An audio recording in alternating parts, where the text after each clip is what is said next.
सम्माननीय प्रधानमंत्री जी, मैं हरिओम तिवारी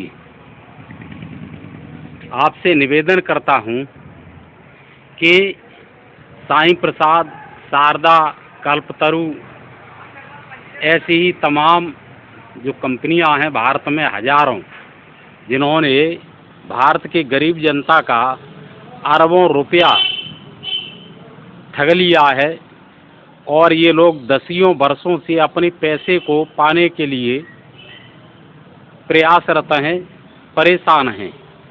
इनको यदि पैसा मिल जाता है इनका, तो उस पैसे से भारत की इकोनॉमी दौड़ने लगेगी। पैसे को जब इनके हाथ में आएगा तो ये पैसे को खर्च करेंगे, अपने काम करेंगे। जिन उद्देश्यों के लिए इन्होंने बचत की थी वो उद्देश्य अपने पूरे करेंगे, तो देश की इकोनॉमी आगे बढ़ेगी। मैं आपसे निवेदन करता हूं कि आप इनको पैसा दिलवाएं। यदि आप इनको पैसा दिलवाने के लिए इच्छुक हैं, प्रयास करते हैं, तो हम आपको सहयोग करेंगे। और यदि आपको कोई परेशानी हो रही है तो हमें बताएं, हम आपको सहयोग करेंगे। हमने कई आर्थिक सुझाव दिए हैं। मनमोहन की सरकार को हमने डायरेक्ट सब्सिडी का सुझाव दिया था और विदेशों से वस्तु विनिमय और स्वदेशी मुद्रा में व्यापार करने का सुझाव दिया था। किसानों को जो ज़मीन उनकी अधिग्रहित की जाती है उसके बदले में कुछ ज़मीन डेवलप्ड करके उनको देने के लिए सुझाव हमने ही दिया था। आपने जो गैस पर सब्सिडी दी है उस सब्सिडी को औरतों के नाम से देने का हमने ही सुझाव दिया था। आपने जो अब किसानों को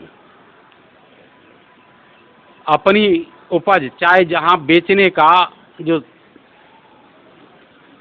आदेश किया है, वह आदेश देसाई की सरकार ने बहुत पहले किया था और यह भी किया था कि अनाज को वो अपने अनाज को सरकारी गोदाम में रख कर के उस पर कर्जा ले सकें। यह भी आदेश देसाई सरकार ने दिया था और यह निवेदन हमने ही किया था। तो एक नहीं, ये जो जैसे आज जीएसटी कहा जा रहा है, पहले इसे जो है वेट कहा जाता था, उससे पहले इसे सर्विस टैक्स, वो क्या कहते हैं, सर्विस टैक्स कहा जाता था और उससे पहले सर्विस टैक्स लिया ही नहीं जाता था। तो ये सर्विस टैक्स देने का सुझाव भी हमने ही दिया था। मैं कम से कम आपको 4 पॉइंट ऐसे बताऊंगा कि जिससे भारत की इकोनॉमी दौड़ने लगे, सरकार की आय बढ़ जाए। सरकार की आय बढ़ेगी तो और भी कई काम होंगे। आप हमसे संपर्क करें। यदि आप निवेशकों को पैसा देने में सक्षम हैं, देना चाहते हैं ईमानदारी से, तो दें, लेकिन उसमें विलंब ना हो दसियों वर्षों का, वो साल 6 महीने में उनके पास पहुंच जाए। यदि सरकार असमर्थता व्यक्त कर रही है तो हमसे संपर्क कर सकती है।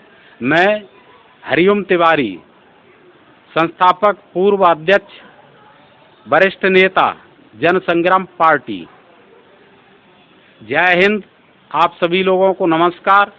प्रधानमंत्री जी, देश हित में आपसे फिर निवेदन करता हूं कि आप उचित निर्णय लें। नमस्कार।